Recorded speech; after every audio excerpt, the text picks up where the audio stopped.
కృష్ణ. చాలాసార్లు ఫంక్షన్లకు వెళ్ళాను, కానీ ఎప్పుడూ నాకు అది తప్పుగా కనిపించిన ఒప్పుగానే అనుకొని వచ్చేసాను. అందరూ చేస్తున్నా నేను కూడా అదే చేశాను.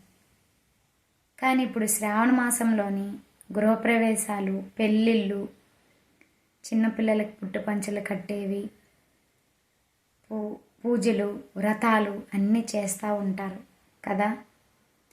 కానీ ఈ కొత్త దాంపత్య జీవితం ప్రారంభించే దంపతులకి మనం ఆశీర్వదించడానికి వెళ్ళేటప్పుడు మనం కాళ్ళకి వేసుకునే చెప్పుల్ని కింద విడిచి వెళ్ళి ఆశీర్వదించండి.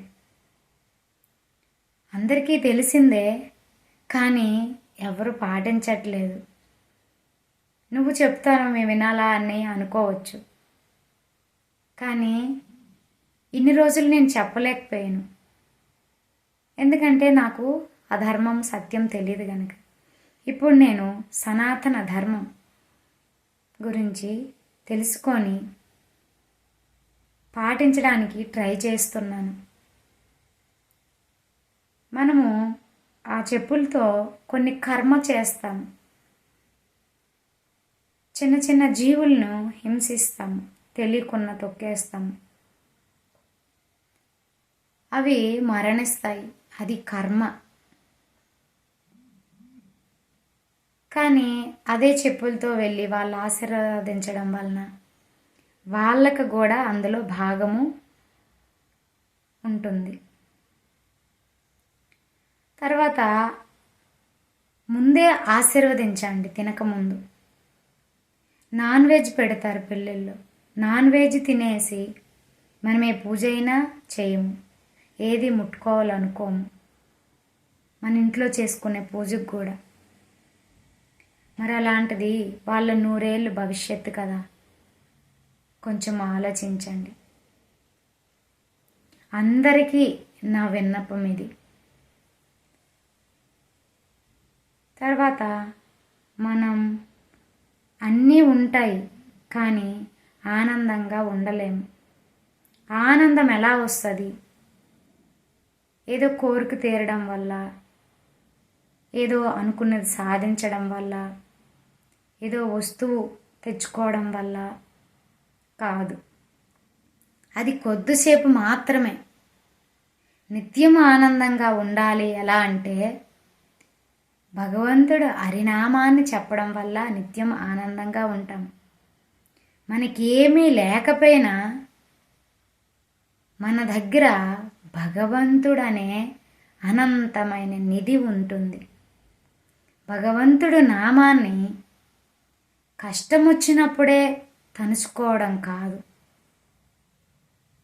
నిత్యము యజ్ఞం చేయాలి.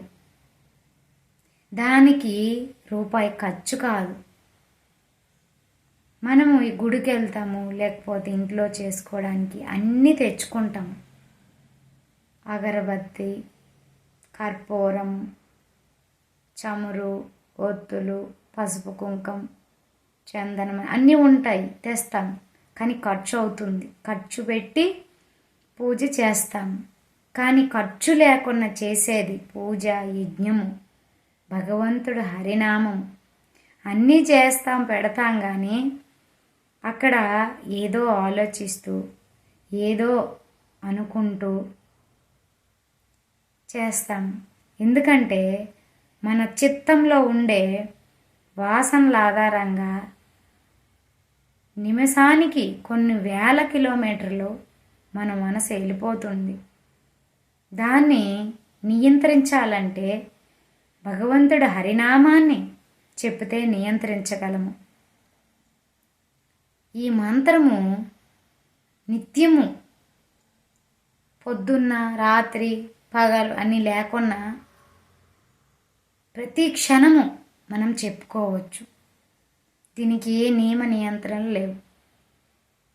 ఎవరో చనిపోయినప్పుడు నామాన్ని చెప్పడము, ఆ భగవద్గీతను వినిపించడం కాదు. భగవద్గీత అంటే మన భవిష్యత్తు. భగవద్గీత ప్రతి ఒక్కరింట్లో ఉండాలి, పాటించాలి. ప్రతి ఒక్క ముస్లిమ్స్ దగ్గర ఖురాన్ ఉంటుంది. వాళ్ళు పాటిస్తారు, వాళ్ళ పిల్లలకు అదే ఇస్తారు. కావాలంటే అడగండి. క్రిస్టియన్స్ ఉన్నారు, వాళ్ళ దగ్గర బైబిల్ ఉంటుంది. ఇదే మా ధర్మం, ఇదే మా సత్యం, ఇదే మేము పాటిస్తామని అంటారు వాళ్ళు. మనము అన్ని మతాలని గౌరవించి అందరూ ఉండాలని మనం అనుకుంటాం.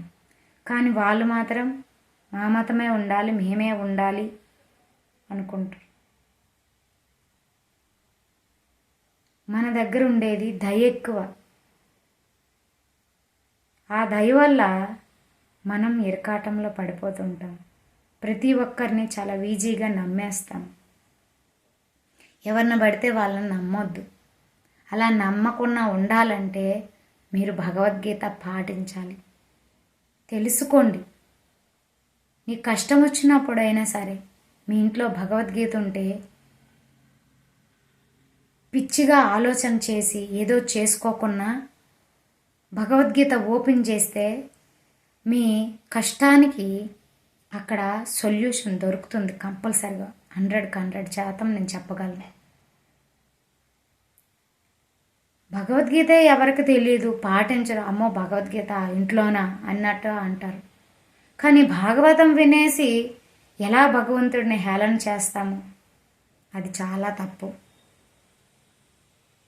భాగవతంలోని భగవంతుడు 16,000 మంది గోపికలు అంటారు. కానీ ఒకరినిద్దరిని పెంచడానికి, ఇల్లు గడవడానికే నానా తంటాలు పడతారు. కానీ భగవంతుడి గురించి మాట్లాడడానికి ఎలా ధైర్యం సరిపోతుంది?